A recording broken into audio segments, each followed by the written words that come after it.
Chapter 5. The 3 Rules of Greatness. That afternoon, Uncle Danny took me to the city's shopping mall for some lunch. The entire plaza was 2 stories and filled with stores. We sat to eat a slice of pizza in the food court and watching the attendees walk by with purchased items in large shopping bags. I sat there, wondering what the 3 rules of greatness were and why he wanted to teach this to me. "This mall is empty," Uncle Danny said in a funny tone, with a mouthful of pizza, which made me chuckle. "Ernest, are you ready?" "Ready? I don't know what I'm doing," I replied, confused. "You said you want to be able to talk to girls, right?" he commented. "Yeah," I said nervously. "Perfect place to practice," he replied. "No!" I screeched loudly, alerting the entire food court. I looked down in embarrassment, while my uncle laughed hysterically. "You're funny, Ernest. Use that to your advantage," he said, holding onto his belly to relax the laughter. "I'm not funny." "See, there it is. That is what's stopping you, right there." "Stopping me? From what?" "Greatness!" he yelled, then brought down his tone, easing down his emotions. "Ernest, we all have something remarkable within us, but a lot of us stop ourselves from showing it, and our words become a self-proclaimed prophecy, especially when we say words like can't, won't, and shouldn't. But all you are doing is writing a tale that leads to an unhappy ending. You know how to use your imagination, so switch the story in your mind first. Be good before you're good." "Switch the story? Okay, how?" I asked, interested. "Who is the greatest ladies' man you can think of?" Oh, John Dyer from Universe 73 Comics." "Okay, how is he?" "He's confident and kind. He always blows off missions for the girl.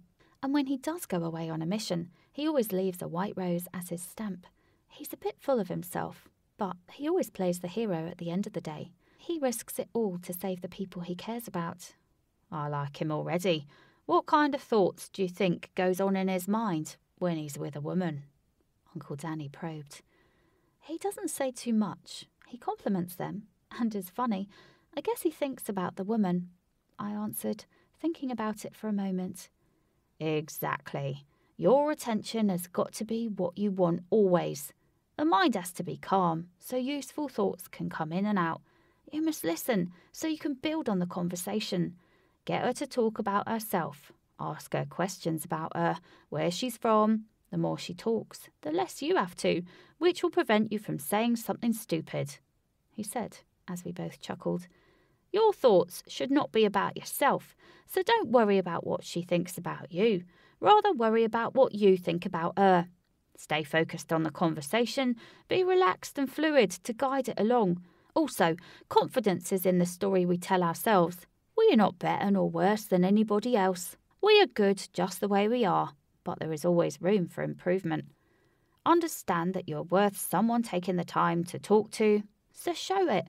It doesn't matter what you look like. It's always about what you feel like.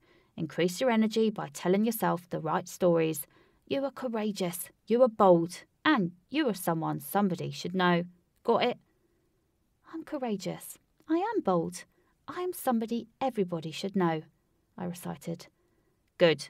Now go into that jewellery store and say you want to buy something for a special woman in your life. When you come back, you must know 3 things about the saleswoman in the store, and you must give her 3 compliments. Go." "What? Really?"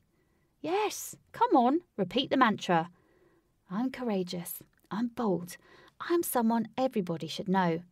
I kept repeating it in my mind as I removed my skinny arm from the table and toward the store. My heart sped up the closer I found myself to the large open entrance. I peeked back at my uncle sitting on the plastic chair, leaning on the table, giving me a thumb up with a cheesy smile. I responded with a glare of terror. I gulped before turning back around to face the wide, bright sign above the opening, which read Max's Jewellery. I repeated the mantra again. It was helping slightly, but I knew I couldn't do it as Ernest the nerd. But maybe as John Dyer I could. His sleek suits and fedora hats, his expensive yet high-tech watch, which summons his smart car. I began feeling like he would approach a woman. The black and white motion comics were so much fun to watch. I always see him in a colourless scene, while his well-polished shoes glided down the tiled floor to approach the lady he desired. I waltzed into the bar as the smoke surrounded the room. The jukebox in the corner played an upbeat melody as I removed my fedora hat, out of respect for the establishment. A gentleman always removes his hat indoors. In my side view, I could see the older girl, who looked around the age of a college student, wiping the clear glass behind the bar. She glared up from her concentration and tossed me a smile. I used this as an invitation to approach the stools sitting in front of the bar and sat down. "Well, aren't you precious?" the bartender uttered, leaning over the counter, adjusting her long black hair. My hands began to become clammy, but I remembered John Dyer's hands never get clammy. He is always so confident. I am always so confident, I thought to myself. "Hey, Toots, I want to buy something for a special woman in my life." Repeating what my uncle told me to say, adding John Dyer's patented catchphrase. She began laughing hysterically, which made me jump out of my seat a little. "You are so adorable! Who is the special lady?" I thought for a moment. My uncle also gave me a mission, and John Dyer always finished the mission. He said I should get her to talk. I decided to give her the Johnny Dyer flip. "You seem so much more interesting than I am. Let's talk about you. How long have you worked here?" Her face became instantly red as she giggled uncontrollably, trying to place the last few pieces of glass cups underneath the bar. "Well, aren't you the charmer?" "Yes," I replied with a smirk. My response made her laugh out loud until she suddenly realised how loud she was and covered her mouth. She laughed in her hand until tears grew from her cheeks. Once the laughter ended, she replied, "Thank you for the compliment, and I've been here for 3 months. Do you like it?"